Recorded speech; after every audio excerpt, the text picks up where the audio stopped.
જય સોમનાથ દોસ્તો, આજે આપણે એક અગત્યના અપડેટ, અગત્યના સમાચાર સાથે તમારી સામે એક વિડીયો લઈને આવી ગયા છે. બરાબર, તમને ખ્યાલ જ છે કે ઇલેક્શન રિઝલ્ટ આપણી સામે આવી રહ્યા છે 4 તારીખે. બરાબર, સવારથી. અને વાત કરીએ તો એક્ઝિટ પોલનું રિઝલ્ટ આપણી સામે અત્યારે આવી ગયું છે 7 વાગ્યાની આસપાસ. આપણા એક્સપેક્ટેશન પ્રમાણે જોઈએ તો બીજેપીને 350+ સીટ એક્ઝિટ પોલ અનુસાર મળી રહી છે, જેને રિપબ્લિક 368 જેવું કહે છે, ઇન્ડિયા ન્યૂઝ 371 જેવું કહે છે, પીમાર્ક્યુ 359 કે જન કી બાત 362 392 કહે છે, અને ન્યૂઝ નેશન 342 થી 378. એટલે ઓલ ઓવર ગણીએ ને તો 350+ સીટ બીજેપી લઈને આવી રહ્યું છે, એવું એક્ઝિટ પોલ દર્શાવી રહ્યું છે. બરાબર, મિત્રો બહુ એટલે બહુ સારા સમાચાર કહેવાય, કેમ કે આપણી એક્સપેક્ટેશન બીજેપી સાથે હતી. અને સાથે સાથે આપણે વાત કરી કે જો બીજેપી આવશે તો માર્કેટમાં જોરદાર ઉછાળો આવશે. જે આપણી એક્સપેક્ટેશન હતી તે અનુસાર એક્ઝિટ પોલે તો આપ્યું છે, તો એક્ઝિટ પોલ અનુસાર મંડે શું થશે તે જાણી લઈએ. અને ઇલેક્શન રિલેટેડ એનએસસી બીએસસી નું શું સર્ક્યુલેશન છે તેના વિશે પણ આપણે થોડુંક સમજી લઈએ. તો મિત્રો ધ્યાનથી એન્ડ સુધી સાંભળજો. કમાવા માટેનો, આખા વર્ષ માટેનો ભેરો કરવા માટેનો મોકો એટલે ઇલેક્શન રિઝલ્ટ છે. કરી લેજો ભેરું અને ધ્યાનથી સાંભળી લેજો. ખૂબ અગત્યનું છે ને ખૂબ ઇમ્પોર્ટન્ટ છે. વિડીયો મિસ નહીં કરતા, સ્કીપ નહીં કરતા. ભલે થોડુંક બોરિંગ લાગે, બાકી અંત સુધી જોતા જજો. અને ના સમજાય તો કમેન્ટ કરતા જજો, ફરી તમને વિડીયો બનાવીને સમજાવી દઈશ. બાકી લાઈક કમેન્ટ કરતા જજો. બરાબર, હવે કશું આગળ કશું નહીં, વાત કરીએ.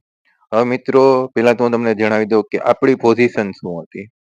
આપણી જો મારો ઓફિશિયલ આઈડી ધનનું છે, એસબીઆઈ ના કોલ સાઈડ મેં પોઝિશન કરેલી હતી એઝ પર બીજેપી ના સારા રિઝલ્ટ એક્સપેક્ટેશન. બરાબર, પોઝિશનલ સારું એવું લઈને ગયો છે. મિડસીપીનો એક નાનો એવો કોલ લીધો છે, એક જ લોટ છે. બાકી મેં ના પડી હતી આપણા ગ્રુપના માધ્યમથી. બધા આપણે જે વોટ્સએપ ગ્રુપ મેમ્બર છે એ લોકોને ખ્યાલ જ છે કે ઇન્ડેક્સમાં મેં ના પડી હતી. બધાને હેઝિંગ કરાવડાવ્યું હતું ને હેઝિંગ વાળાને 100% ફાયદો થવાનો છે.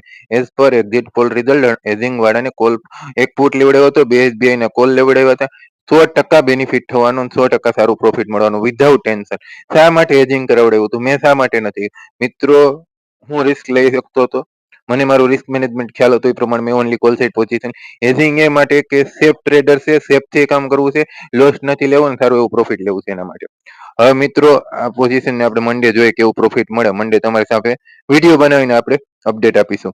હવે વાત કરીએ કે એનએસસી બીએસસી સર્ક્યુલેશન બહાર પડ્યું છે. શું છે આ સર્ક્યુલેશન?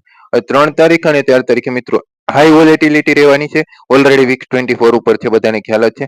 આઈવી વધી ગયા છે એટલે ઇન્ડેક્સમાં મેં ઓપ્શન, એટલે આઈવી મીન્સ કે ઓપ્શનના પ્રીમિયમ મોંઘા છે વોલ્યુમ વધુ હોવાથી. એટલે આપણે ઇન્ડેક્સમાં ટ્રેડ નતા કરતા કે ઇન્ડેક્સની કોઈ પોઝિશન નથી કહેતા. આપણે કરશું નો ડાઉટ, મંડે અને ટ્યુઝડે કરશું. જે એક્સપાયરી છે મંડે મિડ કેપ અને બેંક એક્સની છે, અને ટ્યુઝડે આપણી ફિન નિફ્ટીની છે. તેમાં આપણે ઇમ્પોર્ટન્ટ ટ્યુઝડે ઓપ્શનમાં આપણે ટ્રેડિંગ કરવાનું રહેશે. 0-0 ટેપ બહુ મસ્ત ટ્રેડ પકડશું. બરાબર, મેક્સિમમ ટ્રાય રહેશે આપણી. અને ટ્રેડ મેળવવા માટે આપણા વોટ્સએપ ગ્રુપમાં જોડાઈ જવાનું છે. વોટ્સએપ ગ્રુપમાં જોડવા માટે ડિસ્ક્રિપ્શનમાં આપણે વોટ્સએપ નંબર આપેલા છે, ત્યાં આવીને જસ્ટ હાઈ મેસેજ નાખો, ઓટોમેટિકલી તમને લિંક ફોરવર્ડ થઈ જશે. હવે શું છે સર્ક્યુલેશન? મિત્રો, સર્ક્યુલેશન ની વાત કરીએ ને, જો માર્કેટમાં એટલો બધી ઉછાળો કે એટલી બધી ગિરાવટ, હવે શું થશે? મંડે 99% ઉછાળો આવશે. ટ્યુઝડે ની વાત કરીએ, જો એક્ઝિટ પોલ ના રિઝલ્ટ અનુસાર થી એનાથી સારું રિઝલ્ટ એવું તો બી ઉછાળો આવશે. અને જો એક્ઝિટ પોલ ની વિપરીત રિઝલ્ટ આપણે ઓરિજિનલ રિઝલ્ટ દેખાણો તો એક ટાઈપની ગિરાવટ પણ આવી શકે છે. રિઝલ્ટ શું આવશે હજી પણ આપણે ખ્યાલ નથી. એઝ પર એક્ઝિટ પોલ અત્યારે આપણે બોલીએ છીએ. બરાબર, હવે જો 10% ચાલુ માર્કેટે 9.15 થી 3.30 ની વચ્ચે 10% થી વધુ અપર સર્કિટ કે લોઅર સર્કિટ લાગશે, એટલે કે 10% થી વધુ કે ઓછી ઇન્ડેક્સમાં ફેરફાર થશે. એટલે વાત કરીએ ને મિત્રો કે 10% એટલે 2250 પોઈન્ટે 10% થાય છે કે ના? તો કે નિફ્ટીમાં જો 2200 પોઈન્ટ ઉપર કે 2200 પોઈન્ટ નીચે જાય તો માર્કેટ 1 વાગ્યા પહેલા આવી વસ્તુ થાય તો માર્કેટ 45 મિનિટ બંધ રહેશે. ત્યાર પછી 15 મિનિટનો પ્રી ઓપન સેક્શન ગોઠવવામાં આવશે એઝ પર ડેઈલી આપણે જે સવારે થાય છે, અને ફરીથી માર્કેટ ઓપન થાય. હવે જો મિત્રો 1 થી 2:30 વાગે એટલે કે 2:30 ની વચ્ચે આ વસ્તુ થશે તો 15 મિનિટ બંધ થશે માર્કેટ, અને 15 મિનિટ પછી 15 મિનિટનો પ્રી ઓપન સેક્શન ગોઠવીને માર્કેટ ચાલુ થશે. હવે મિત્રો, જો 2:30 પછી એટલે કે છેલ્લી 1 કલાકમાં આવી કોઈ વસ્તુ જોવા મળશે તો આપણે કઈ નહીં થાય, કન્ટિન્યુ 3:30 સુધી માર્કેટ ચાલુ. હવે વાત કરી કે 15% ઉછાળો કે 15% ગિરાવટ, એટલે કે ઉપર કે નીચે 15% ફેરફાર થાય 1 વાગ્યા પહેલા, તો પોણા 2 કલાક એટલે 1 કલાક ને 45 મિનિટ માર્કેટ બંધ રહેશે અને 15 મિનિટનો પ્રી ઓપન સેક્શન આપી અને માર્કેટ ચાલુ થશે. હવે જો આ ટાઈમ 1 થી 2 ની વચ્ચે થશે તો 45 મિનિટ માટે માર્કેટ બંધ રાખી અને 15 મિનિટનો પ્રી ઓપન સેક્શન કરી અને ફરીથી માર્કેટ ચાલુ થશે.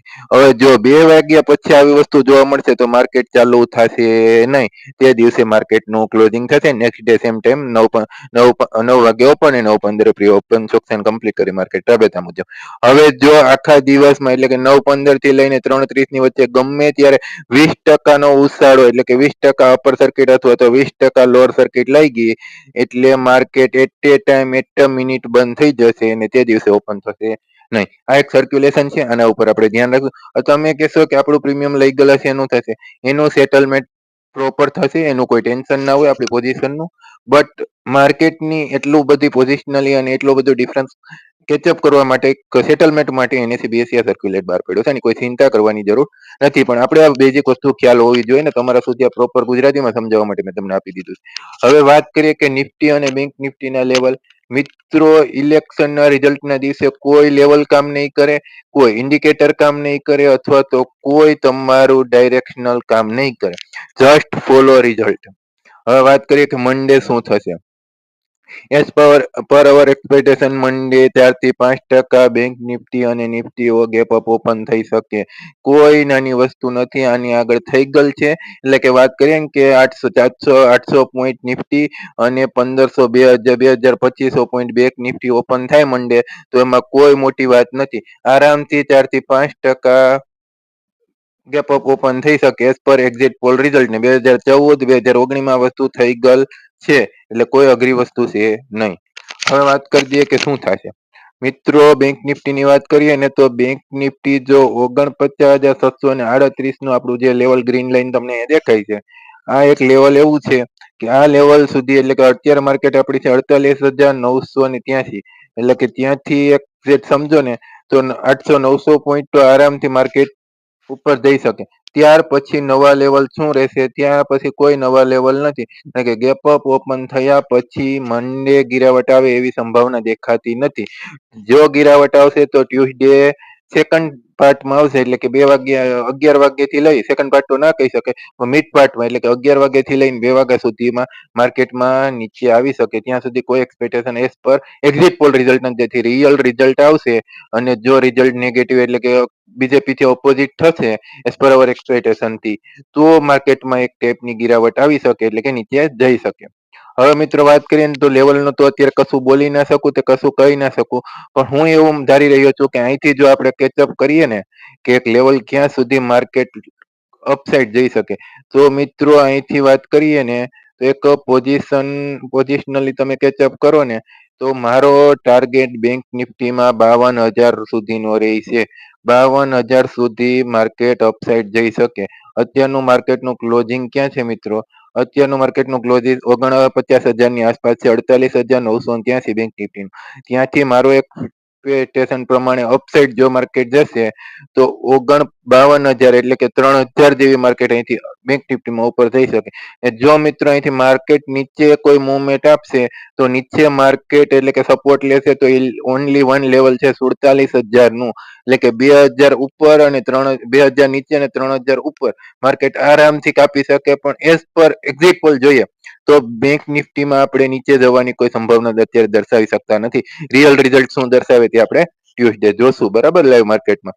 હવે વાત કરીએ કે નિફ્ટીમાં શું થશે, તો નિફ્ટીમાં મેં તમને અગાઉ પણ કીધું હતું કે 23,500 નું લેવલ આરામથી તમને એક પેટર્ન થ્રુ મેં આપણા ગ્રુપના માધ્યમથી એક ચાર્ટ અપડેટ આપ્યું હતું કે જો આ ડબલ્યુ પેટર્ન થઈ અને અહીંયા સુધી પહોંચ્યું, બરાબર, આ એક ઇમ્પોર્ટન્ટ બ્રેકઆઉટ માર્કેટ આપ્યું હતું. 1 સેકન્ડ, આ જે બ્લેક લાઈન દેખાય છે ઇમ્પોર્ટન્ટ બ્રેકઆઉટ લાઈવ મતલબ માર્કેટમાં આપેલું હતું ડે કેન્ડલમાં, બરાબર. હવે અહીંયાથી એક શું લીધું છે તો કે આ ડબલ્યુ પેટર્ન ક્રિએટ થઈ છે, અહીંયા એક સપોર્ટ લીધો છે ને ફરીથી જો અહીંથી માર્કેટ હવે ઇલેક્શન રિઝલ્ટ પર જશે તો 23,000 થી લઈને 24,000 આપણો ટાર્ગેટ રહેશે.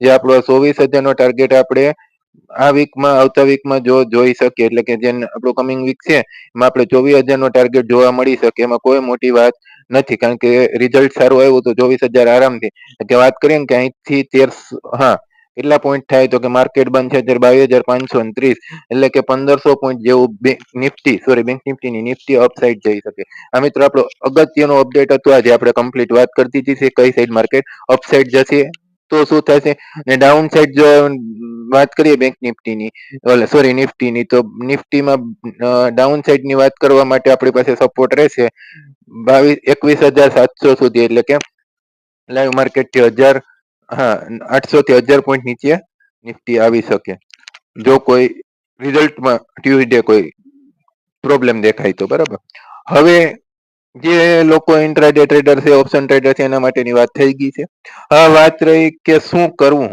જે સ્ટોક ઇન્વેસ્ટર છે long term short term medium term long term વાળાને તો વસ્તુ અલગ છે પણ શોર્ટ ટર્મ મીડિયમ ટર્મ નો પેલા ટોપિક બોલો શોર્ટ ટર્મ મીડિયમ ટર્મ જે લોકોને મેં પીએસયુ સેક્ટર નું લિસ્ટ આપ્યું છું અથવા તો પોતાની રીતે જે લોકોએ પીએસયુ સેક્ટર કવર કર્યું હોય છે તેને તો જો આ પ્રમાણે રિઝલ્ટ આવ્યું તો લીલા લહેર જ છે માર્કેટમાં સારા એવા પ્રોફિટેબલ બનશે બરાબર હવે પછી શું કરવું જો મિત્રો સારું એવું પોઝિટિવ થઈ જાય સારો એવો ઉછાળો આવી જાય માર્કેટમાં તો profit booking one time profit booking કરવાનું થશે અધરવાઇઝ તમારી પોઝિશનલ ને કેરી ફોરવર્ડ તમે લોંગ ટર્મ માટે રખતા હોય તો લોંગ ટર્મ વાળાને તો કન્ટિન્યુ હવે પકડવાનું જ છે કોઈ શેર વેચવાની સ્ટોક વેચવાની અત્યારે જરૂર નથી ખરીદી કરવા માટે એક ડીપ આવશે ત્યારે આપણે 100% ખરીદી કરી લેશું બરાબર અત્યારે કોઈ જલ્દબાજી નથી બહુ સારું દેખાય છે તો આપણે ખરીદી કરશું ક્યારે બહુ સારું ખેંચવા માટે જયારે ડીપ મળશે ત્યારે કારણ કે કોઈ ટોપ ઉપર બાઇંગ નહીં કરે કોઈ સ્ટોકમાં બરાબર જે લોકોનું હોલ્ડિંગ છે તે કન્ટિન્યુ કેરી ફોરવર્ડ કરતા રહેશું બરાબર આગળ વધારતા રહેશું અને સારું એવું પ્રોફિટ કમાતા રહેશું હવે જો ઇલેક્શન પછી કયા સ્ટોક પકડવા તો મિત્રો ઇલેક્શન પછી ઇન્ફ્રાસ્ટ્રક્ચર ના સ્ટોક ઉપર આપણે ભાર દેશું ધ્યાન રાખશું હવે એનું અગત્યનું અપડેટ કયા સ્ટોક લેવાય આપણા ગ્રુપના માધ્યમથી તમને મળતું રહેશે ફરી મળીશું નવા અપડેટ સાથે નવા વિડીયો સાથે અને નવા ન્યૂઝ સાથે ત્યાં સુધી મારા જય સોમનાથ જોઈએ ચાલો ઇલેક્શન રિઝલ્ટ જય સોમનાથ